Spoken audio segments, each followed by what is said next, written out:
ঈদের দিনটা কিভাবে কাটালাম সকাল থেকে শেষ পর্যন্ত সবকিছু থাকছে আজকের ভিডিওতে।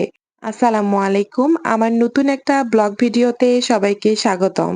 ঈদের দিন সকালে ঘুম থেকে উঠে নাস্তা সেরেই এরপর গরু কোরবানি দেয়া হয়ে গেলে মাংসগুলো বাসায় পাঠানো হয়। আম্মু সেখান থেকে গরুর মাংস রান্না করবে। এই তো আমার মায়ের হাতে কোরবানির গরুর মাংসের রেসিপি।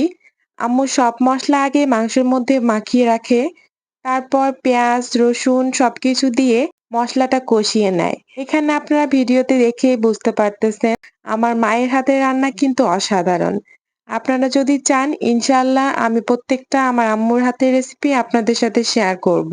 যাই হোক, যেহেতু কোরবানি ঈদ একটু ব্যস্তই থাকতে হয়, সব ক্লিপ আমি নিতে পারিনি, তবে প্রত্যেকটা ক্লিপ থেকে কিছু কিছু ক্লিপ আমি নিয়ে রেখেছি আপনাদের সাথে শেয়ার করব বলে। যাই হোক, দেখতে দেখতে মাংস অলরেডি হয়ে গেছে। এরপর আম্মু পোলাও উঠিয়ে দিয়েছে। আমরা রাইস কুকারে আম্মু প্রায় সময় পোলাওটা করে। পোলাওটা রাইস কুকারে করলে বেশ খেতে মজা হয়। আপনারা যারা কখনো ট্রাই করেননি অবশ্যই একবার হলেও ট্রাই করবেন। এই তো ৩টা ৩:৩০টার দিকে দুপুরে খাবারটা খেয়ে নিলাম।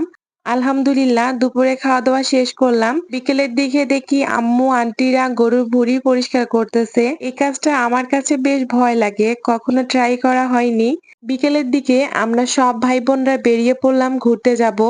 আমরা সব ভাই বোনরা একসাথে হলেই প্রায় সময় আমরা এভাবে ঘুরতে যাই। আর আপনাদের সাথে কিছু অপরূপ সুন্দর দৃশ্য শেয়ার করলাম। সত্যি বলতে শহরে থাকলে এই দৃশ্যগুলো অনেক মিস করি। আজকে এই পর্যন্তই, ভালো থাকবেন, আল্লাহ হাফেজ।